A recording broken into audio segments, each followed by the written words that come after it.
Assalamualaikum warahmatullahi wabarakatuh. Saya Rahman Ilyas, Prodi D3 Akuntansi. Di video kali ini saya akan membahas sebuah fenomena yang sangat dekat dengan kita di Nusa Tenggara Barat, yaitu kedewasaan dalam membangun rumah tangga atau maraknya pernikahan dini. Fenomena pernikahan dini di NTB. Pernikahan dini bukan sekadar isu sosial, tapi sudah menjadi krisis multidimensi. Berdasarkan data dari Badan Pusat Statistik NTB tahun 2023, angka perkawinan anak di daerah kita masih tergolong tinggi karena sempat berada di atas rata-rata nasional. Akar masalahnya seringkali adalah salah kaprah terhadap tradisi merarik yang sering dijadikan pembenaran untuk cepat menikah tanpa kesiapan. Fenomena ini memicu rantai masalah baru. Krisis pendidikan. Pernikahan dini menjadi tembok raksasa yang menghentikan langkah remaja untuk mengakses pendidikan formal. Ketika remaja menikah, prioritas hidupnya berubah seketika dari mengejar ilmu pengetahuan menjadi memikul tanggung jawab domestik atau mencari nafkah. Seringkali, stigma sosial dan kebijakan sekolah yang belum sepenuhnya inklusif terhadap siswa yang sudah menikah memaksa mereka untuk putus sekolah.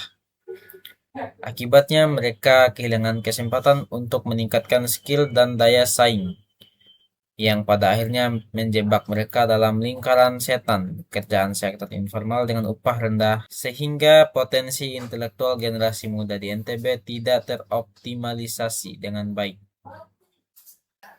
Kesehatan. Secara biologis, tubuh remaja belum sepenuhnya siap untuk menjalani proses kehamilan dan persalinan yang berat. Ketidaksiapan organ reproduksi dan kompetisi nutrisi antara ibu muda yang masih dalam masa pertumbuhan dengan janin yang dikandungnya secara signifikan meningkatkan risiko stunting pada anak.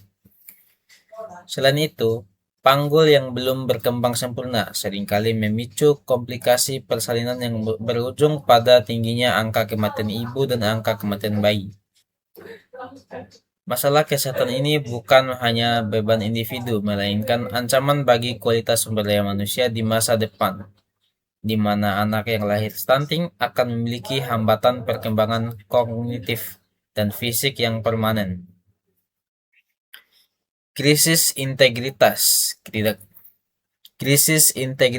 ketidaksiapan mental memicu tingginya angka perceraian dan kekerasan dalam rumah tangga. Krisis integritas dalam konteks ini muncul dari ketidaksiapan mental dan emosional pasangan muda dalam menghadapi realita kehidupan rumah tangga yang kompleks. Tanpa kematangan psikologis, konflik-konflik kecil seringkali membesar karena rendahnya kemampuan resolusi konflik. Gagasan solusi berbasis nilai Islam. Islam tidak hanya melihat pernikahan sebagai pemuas nafsu, tapi sebagai mitsakan galiza, perjanjian yang sangat kokoh. Contoh nilai Islam sebagai solusi.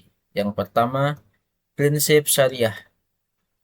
Dalam hadis riwayat Bukhari, Rasulullah SAW menekankan syarat ba'ah atau kemampuan. Kemampuan di sini bukan cuma soal biologis, tapi juga finansial, mental, dan intelektual untuk mendidik generasi. Kedua, tujuan hukum Islam. Salah satu tujuan utama syariat adalah hifdzun nas, menjaga keturunan.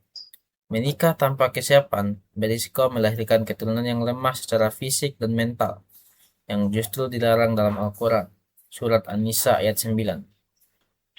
Ketiga, moderasi beragama. Kita perlu moderasi dalam memahami tradisi. Menghormati adat merarik itu baik, tapi harus tetap dalam koridor kemaslahatan umat. Rencana proyek depan. Sebagai aksi nyata, di paruh kedua semester ini saya berencana menjalankan proyek bertajuk Kampanye Digital Literasi Pranikah dan Anti-Stunting di NTB. Langkah-langkahnya: membuat konten edukatif, membuat rangkaian video yang membedah konsep istihaah nikah dengan gaya bahasa anak muda. Kolaborasi, mengajak tokoh agama atau aktivis lokal untuk membahas bahwa Menunda nikah demi ilmu adalah bagian dari jihad fisabilillah. Ketiga, output. Meningkatkan kesadaran teman-teman di kampus dan lingkungan sekitar bahwa menjadi muslim yang kafah berarti menjadi muslim yang terencana. Menjadi moderat berarti bijak dalam bertindak. Mari kita putus rantai pernikahan dini untuk membangun NTB yang lebih gemilang. Terima kasih sudah menyimak. Wassalamualaikum warahmatullahi wabarakatuh.